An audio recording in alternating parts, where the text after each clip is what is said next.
It's official. Foreigners are coming to Britain and milking the benefit system dry. Around 1.3 million foreigners are now claiming universal credit. This could amount to around £1 billion a month. The number of migrants on the benefit increased from 906,000 in June 2022 to a whopping 1.27 million in June this year. Some 738,000 of those migrants are unemployed, while 511,000 are in some kind of work but still receiving benefits somehow. Most of the migrants receiving the benefits are EU nationals, comprising 770,379 of those claims. So, just for a bit of context, right, this represents just under a 20% increase from 2022. It's a remarkable increase, that, isn't it? Now, non-EU nationals accounted for 492,502 of the universal credit claims, which, and this is the really astonishing figure here, that is up 87.6%. So let's break down who these non-EU nationals are. Now, apparently, we're not allowed to know exactly what countries they're all coming from. We wouldn't want to stoke racial tensions now, would we? But 211,000 of them have indefinite leave to remain. So just think about that. That's that then, isn't it? For some, it's just a lifetime on benefits in Britain. Why? Just shy of 120,000 of them are refugees. Now, bear in mind that we currently have somewhere in the region of 90,000 people waiting on an asylum waiting list. That figure is only going to go up, isn't it? Around 54,000 of them are on these humanitarian visas. So it's like Ukrainians and Afghans. Now, I don't know about you, but I'd be quite surprised if it turns out that a load of people from Hong Kong are included in that figure. But anyway, 75,267 are on time-limited visas. Can anyone make that make sense? So you're on a time-limited visa here in the UK and you're on universal credit. What are they doing here? I mean, can you guess what's fueled all of this? It was presented in the media like this was some kind of epiphany earlier on. Can you guess what's fueled it? Yes, it's a surge in asylum seekers being granted refugee status and record net migration, which peaked at 906,000 in the year to June 2023. As of March this year, nearly 1 in 6 universal credit payments went to a household with at least one foreign national on benefits. Let's just zoom out a little bit here. Just look at the bigger picture.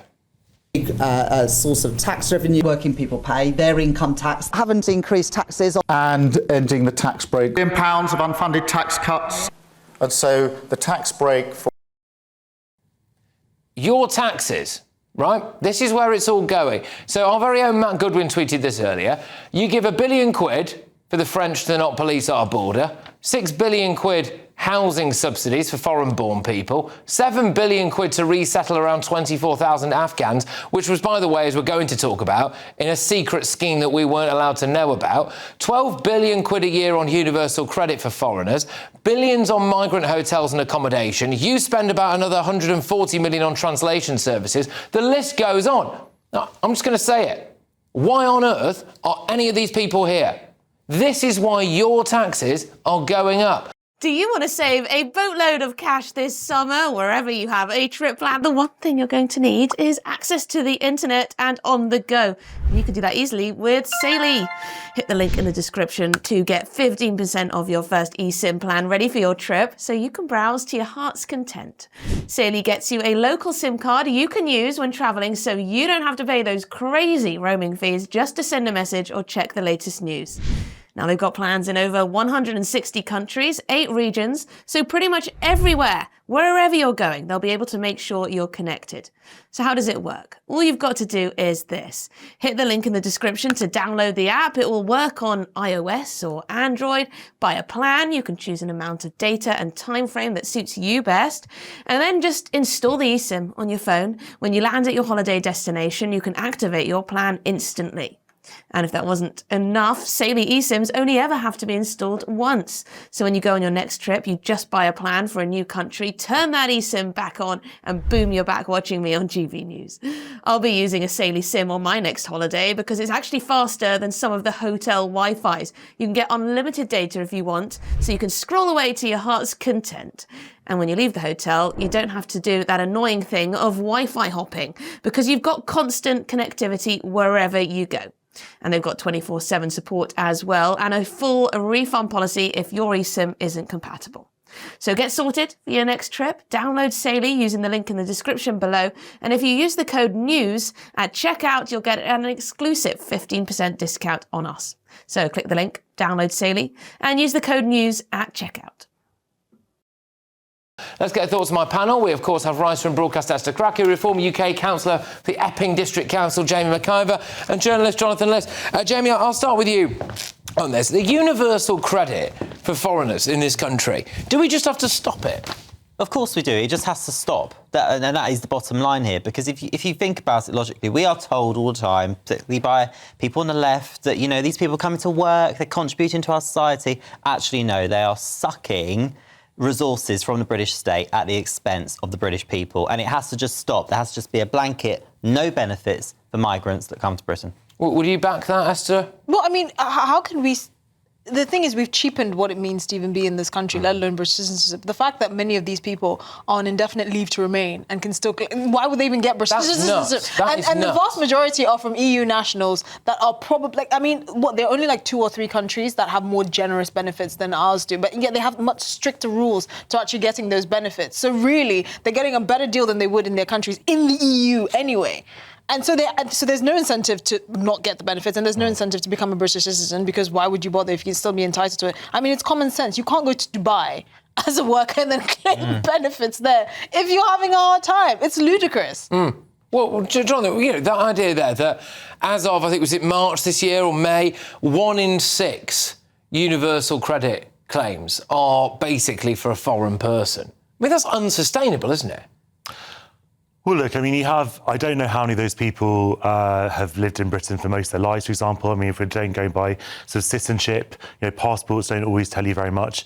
Obviously, a lot of these people came here while Britain was in the EU, so they had equal rights to other British citizens in terms of accessing work, and they were able to stay here after Brexit as part of the negotiated settlement that the UK did with the EU. Do you think we should carry on just paying their benefits? I think that if you are here and you are able to contribute, and you have contributed, then you're entitled to certain rights. That is absolutely well. insane. Absolutely insane. Honestly, it's not only is it not sustainable. Does being British mean nothing now?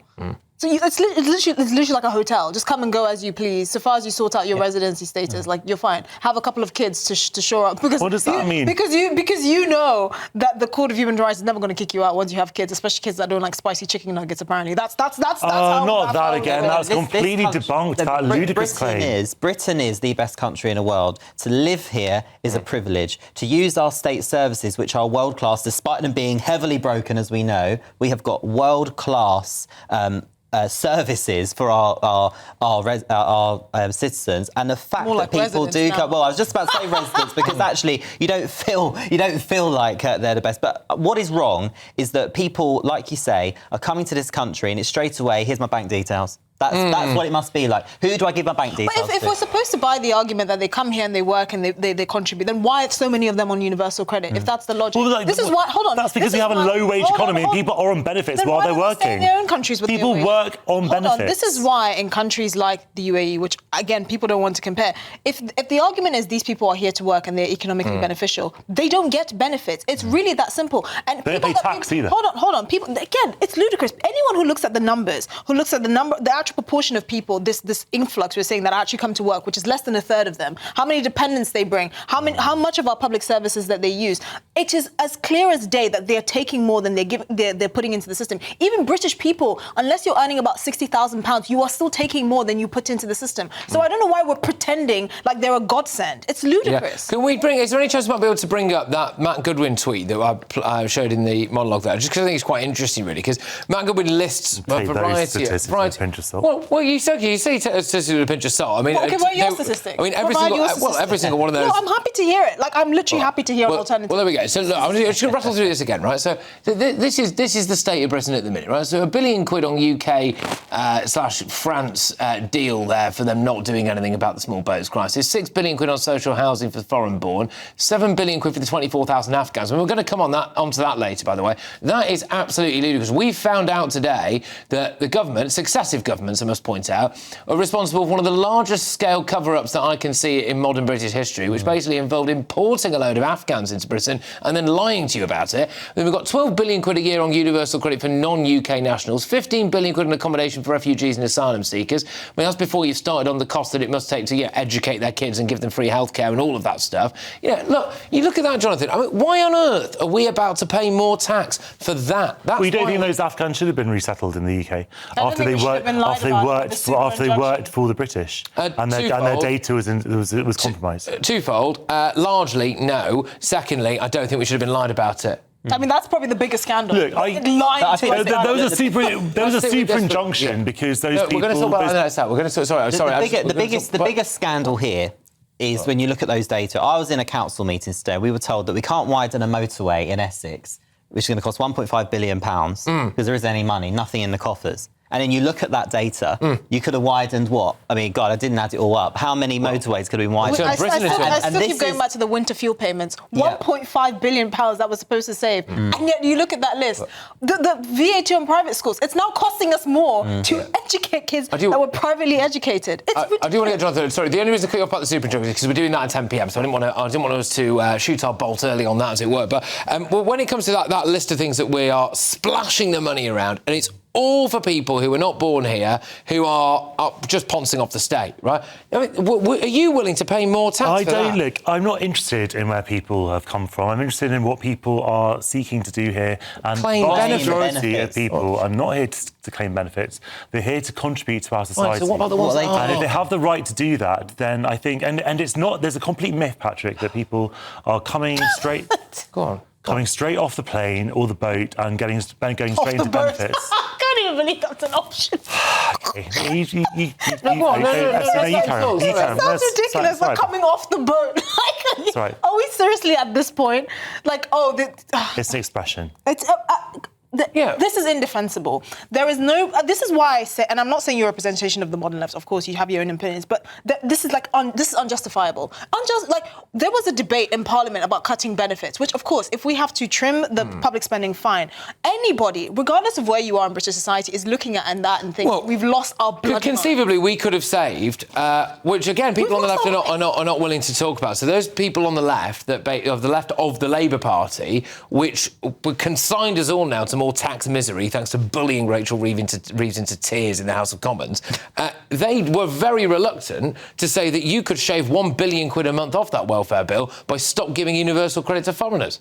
I think that the problem with that bill was that it was penalising disabled people and it was sort of seen to be targeting the most vulnerable people in society. Now, are there, as with all of these things, Patrick, there sometimes is a middle ground.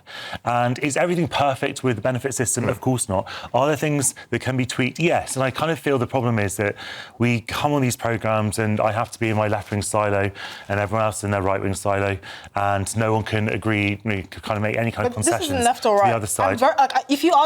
I'm very left-wing on this issue. I think British resources should be for the British state, the people that are invested and actually paying into it. That was a staunchly left-wing argument 50 years ago, by the way.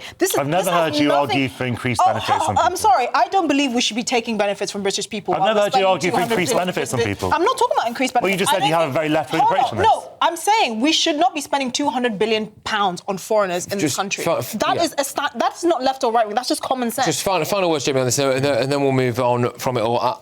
Especially in light of what we're going to talk about 10 p.m. when it comes to the fact that we were victims, and we are victims, of an epic cover-up when it comes to Afghans being brought to Britain and just distributed across the UK. When you look at stats like this that people have really had to dig for, universal credit by nationality, it's not even by proper nationality, this. It's EU and non-EU, right? It affects public trust, I think, doesn't it? Public trust in politics generally is just at all-time low. Things like this today are just, do no good to that cause. But people should be able to trust their government. Things shouldn't be covered up. And what we are seeing here is it has been a horrendous cover-up. and it is an insult. It's an insult to the British people, and you then start to wonder what else are they hiding from us. Yeah, 100%. And, I can't wait to get stuck into this Afghan Tax prices issue. are going to go down like a lead. I'm just thinking about it. Again, when your taxes go up and people who have bothered to earn a bit of money and try hard and all of this stuff are being asked to put their hands in their pocket yet again, and you think, well, what for? For people who've just arrived, I just find it absolutely insane. But, I suppose, true to form, we've decided that out of the goodness of our hearts, if everyone else is doing it,